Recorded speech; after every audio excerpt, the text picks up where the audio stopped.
All right, so now we can calculate the delta S of reaction, right, under standard conditions. So whenever you're calculating the delta S of reaction under standard conditions, use this equation given here, right? So delta S of reaction is the sum of the standard molar entropies of the products minus the sum of the standard molar entropies of the reactants, okay? And you have to take into account the number of moles of the products and the reactants. All right. So let's look at this example right here. Find the delta S of reaction standard conditions for this specific reaction. So we have A plus 2B, and you get 3C. And you're given the values of the standard molar entropy here, right? You have one for A, B, and C.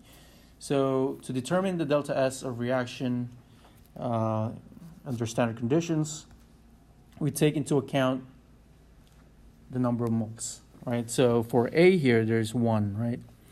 And so delta S of reaction then is basically equivalent to the products minus reactants.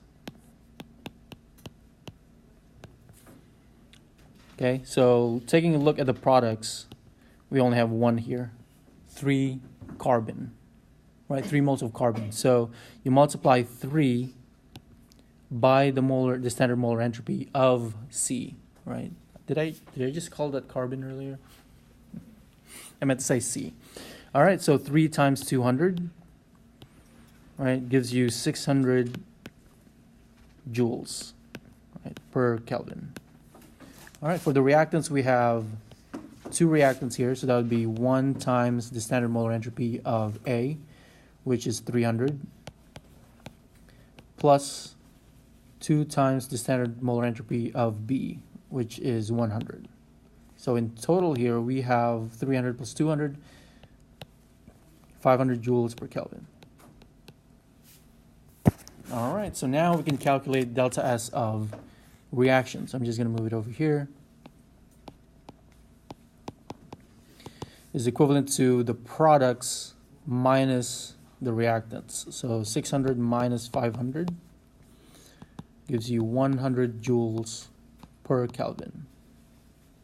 All right, so notice that we got rid of the number of moles, right? Because we multiplied them by the coefficient, which is the number of moles.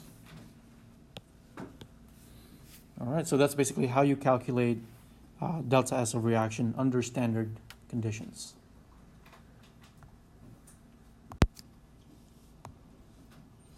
Here's a cleaner version. All right, let's take another look at this example here. Calculate the delta S of reaction for the balanced chemical equation. All right, so you have 4 moles of ammonia reacting with 5 moles of oxygen gas, turning into 4 moles of nitrogen monoxide and 6 moles of water. How do we solve delta S of reaction? Okay, so again, we can start with the products. All right, so delta S reaction here equals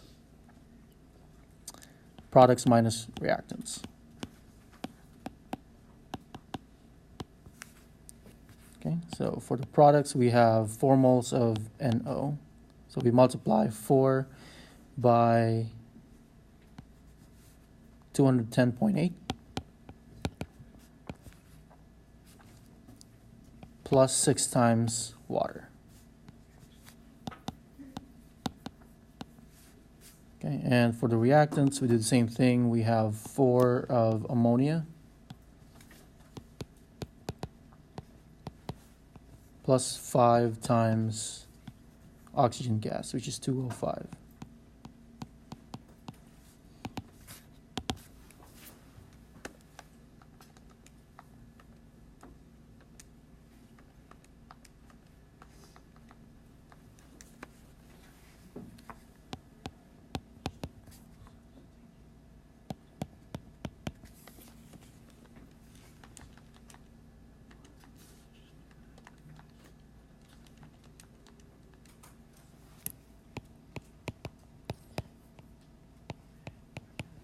All right, so the delta S of reaction is basically just the difference between these two numbers.